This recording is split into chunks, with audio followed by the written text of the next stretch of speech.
雑談です。綺麗だったです。ハラセンということで始まりましたハラセンラジオ。陣内智則の面白い本原田専門家です。この番組は日々私が見ちゃったもの、聞いちゃったもの、食べちゃったもの、飲んじゃったもの、それから言っちゃいけないことなんかを話しております。ぜひチャンネル登録と高評価よろしくお願いしますということで、昨日は何をしてたかと言います今日高円寺のパンティットってところで、配信ライブ水道橋博士さんと、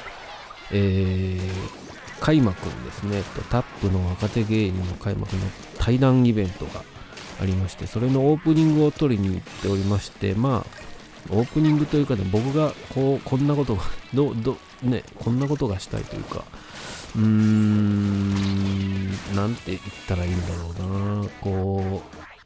な、なんて言ったらというかね、要望としてはAV の前のインタビュー動画みたいな感じで、あれっていらないというか、もう早くなんて絡みを見せろよっていう感じでじらすじゃないですか。でまあね、そんな雰囲気早く本編を見せろよという感じが演出できればなっていうのでまあブラブラ歩きながらインタビュー風に撮ったのをつなげていい感じになるかなっていうのをやってみたいなと思って、あとはあれですね、外録チャンネル風になんかねカメラ目線で語りかけてる絵っていうのが何かその何を話しているのかが分からなければエモーショナルというかね、勝手に想像するじゃないですか、何を話してるんだろうっていうね。そこで、見る人に想像させるというか判断を委ねるような、曲に引っ張られるような感じに映ればいいかなと思って撮ってきまして、で本当はね、阿佐ヶ谷の金魚の釣り堀に行きたかったんですけど、なんと金曜日が休みってんで、じゃあつって和田堀公園のこのね有名な釣り堀まで行って釣りをしてるの、最初なかなか全然釣れなくてね、こんなに釣れないもんかと思って、で1時間で行けるだろうと思ったらなかなかそれが楽しくて、じゃあもう1時間延長しようっつって、で延長するときにお店の人にコツをね聞いたら、そのやっぱり棚が問題だっつってね、で最初はそんな深くねえだろうと思ってたんですけど、なんと水深が 1.8 メートルの結構深めの方が釣れますよって言うんで、じゃあ棚深くしようっつってやりだしてたら、餌もね最初はケチってちっちゃくつけてたんですけど、それ結構大きくつけた餌で沈ましといた方がいいなってことに気づいてから当たりが出るようになって、で見事釣りまして2匹釣っ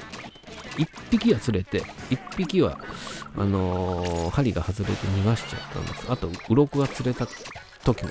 引っかかったんですね、時もあったんですけど、釣果はあって楽しかったですけど、開幕君は1匹も釣れずにね、もっと動物の森みたいに簡単に釣れるもんだと思ってたっつって、開幕君は釣りが初めてだっつってたんですけど、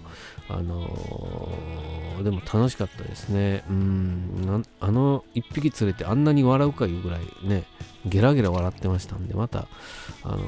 時間があったら釣り堀行きたいなって思いましたね。っていうか本当に釣りは昔してたんで、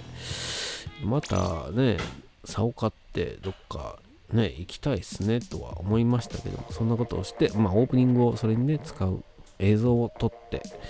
おりました。本当はねもっとサクッと撮れると思ったんですけど、結構話を聞いてたら面白かったんで、話の内容はもう一切使ってないんで、それは別でまた編集してあげたいなとは思っておりますが、時間を見てね、お楽しみにと、そんなことをしておりましたが、そのライブが今晩9時から配信のみでありますので、ぜひぜひご覧くださいといったところですかね。で見ましたですわ。彼女は綺麗だった。これの2話目ね。まあこれ本当になんて言ったらいいんだろうな。すごいパワハラなドラマじゃないですか。中島健人君が演じている副編集長ね。まあ敏腕だとね、外国から帰ってきて、結果を残すと言って頑張ってるのはわかるんですけども、まあそれがあまりにもこうね、人当たりがきついというかね、役をまあよくジャニーズのね、人でああいったもう本当ここ最近のジャニーズの人の出てるドラマのね役どころが一昔前だったら本当になんていうんですか、いい人しか演じないというかね、イメージだったんですけど、ここ最近というかタッキー社長になって以降はもう本当にどんな役というかね、一見ひどい役回りというかね、人当たりのきつい役であるとか、あとは何ですか、他のドラマでも不倫をしてる主人公であるとか、なんかそういった役どころを演じるようになって、これちょっとタッキー社長の手腕というかね、適材適所というか、この人にこういう役をやらせた方がっていうのが、昔はなんか完全にアイドルというイメージを守るためだけにやってたような感じもあったんですけど、もう最近はもう全然違いますよね。そこがなんかこういったね、ドラマを見ると本当に思いますね。で、ドラマの内容的にはね、僕は一つというか引っかかったのは企画会議、あのシーンは良かったですけど、企画会議のシーンで砂時計を持ってね、1人3分で企画をプレゼンしてくれってポーンって置くシーン、あれはなかなかね、合理的でかっこいいなとは思って見てたんですけど、そこで挙げられてきた企画が軒並みね、テレビで流行ったタレントが来ていたみたいなベーステレビの企画がバンバン上がってくるっていうのはね、そこがちょっと気になった。もうちょっとはファッション誌だったらそこは逆ですからね。いつも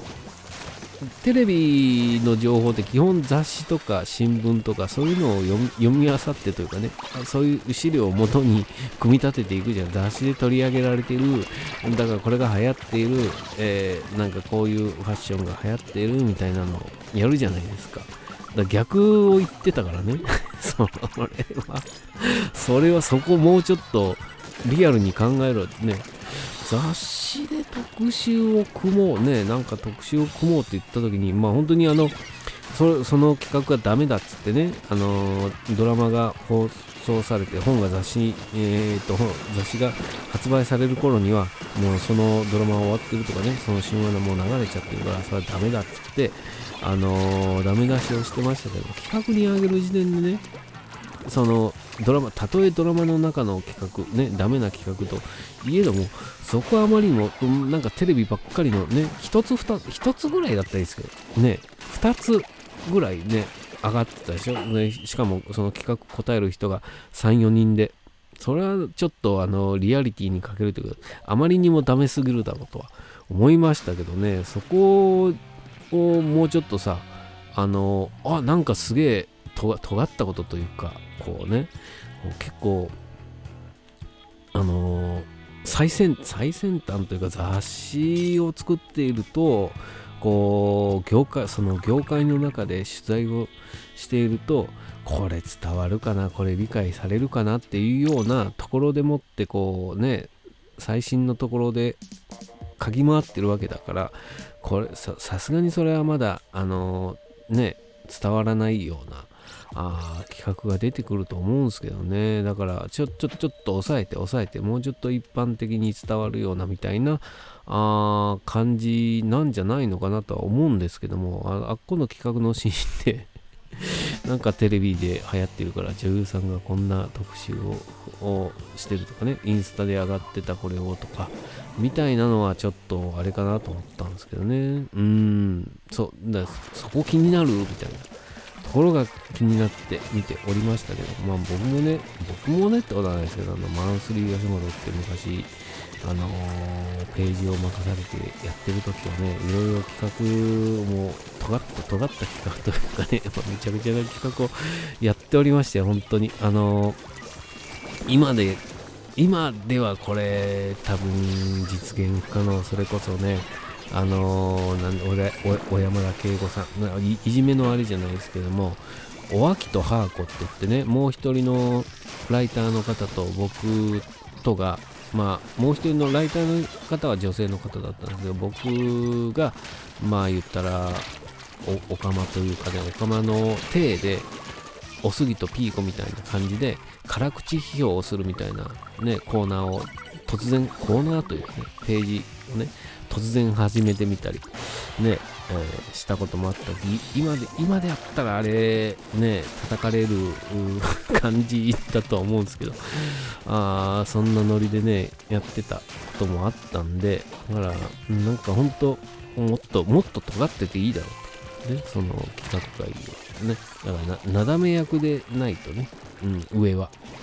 とは思って見ておりましたね。だから若い自分ってのは本当尖ったことをしたがる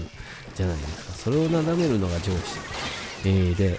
じゃあね、なだめつつ方向性を修正して、企画をまとめるのがね、それが中島健人君の役割なんだろうけども、そうじゃない企画がねバンバン上がってたのはすごい、そこが気になっちゃってもあとどうでもよかったっていうかね、そんな感じで見ておりました。あとね、羽田と成田を間違えて、タクシー飛ばすとかね、あるあるとか思いながら見ておりましたけども、まあそんなねドラマで結局何が言いたいってね、その雑誌の企画のところでも引っかかっちゃって、もうそれ以上もうそれ以下もなかったっていうだけ。あとこれだけは本当に言いたいね、小芝風花さんの17年前の子役の子がね本当に可愛いんですよね。これ将来楽しみでしょうがないからさ、俺真下好みちゃんとかね、それから内山くんとかね、それから何でした他にもいるでしょ、子役で出てきて、これ将来が期待できるぞっていう感じでね、あまり期待を背負わないようにね、もっと好きなように多分大きくなる間でこう自分のしたいことがね見つかってくるでしょうから、そこは素直に自分のやりたいことをやって言ってほしいなとは思いますけども、本当にね演技もできて可愛らしいね、白水ひよりちゃんですかね。なんで将来が楽しみではありますが、このドラマが終わる頃にはね、どうなっているのか分かりませんけども、他のね次のドラマが決まってとかなるのか分かりませんけど、それを期待しながら見ておりましたけどもですね。雑誌編集部の会議が気になっちゃってしょうがなかったって話でした。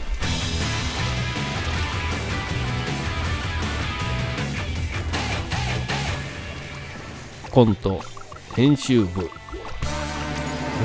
ょうど時間と、僕は編集部いろいろね、雑誌本当に言っときゃ、昔は新聞記者にもなりたいなとか思ったんですけど、雑誌の編集、ね、特にファミ通とかねなりたいなって思った時期もありまして、いろいろ編集部とか行ったこともありますよ。ファミ通もあるね。ファミ通もなぜかある。なんで行ったんだろう。ずっと昔、まだ初代にあった頃、行ったことあります。あと小学館もあるな。小学館だったな。なんで俺小学館あれだ、なんか持ち込みの企画して、なんか知り合いの編集者がいたんで企画持ち込んで打ち合わせをしたことがあったな、小学館。あとね、改正社っていう、あれは市ヶ谷からとぼとぼ遡ってったところに絵本の出版社があって、そこでも絵本のお話をねこういろいろ企画持ってやってたんですけど、実現しませんでしたね。あれもなかなか結構いいところまで、いいところ、編集長というかの、OK が社長の OK が出れば絵本は出版できるっていうんで、担当の方とね練りに練ってやってたこともあったりしましたね。あとはあっこも行ったことあるわね。博士について文春の編集部にも行ったことありますね。それから講談社はないか。あとはあれですね、マイナビ系のマックファン作ってるとこ行きましたね。あれは竹橋ですかね。編集部って好きなんですよね。あとはマンスリーね。今もうなくなっちゃいましたけど、やっておりましたんで、ね。だから、ああいう編集部のシーンとかね、好きで、ね、気になって見ておりましたって。ね。余談が過ぎた。はい。ぜひチャンネル登録と高評価よろしくお願いします。ありがとうございました。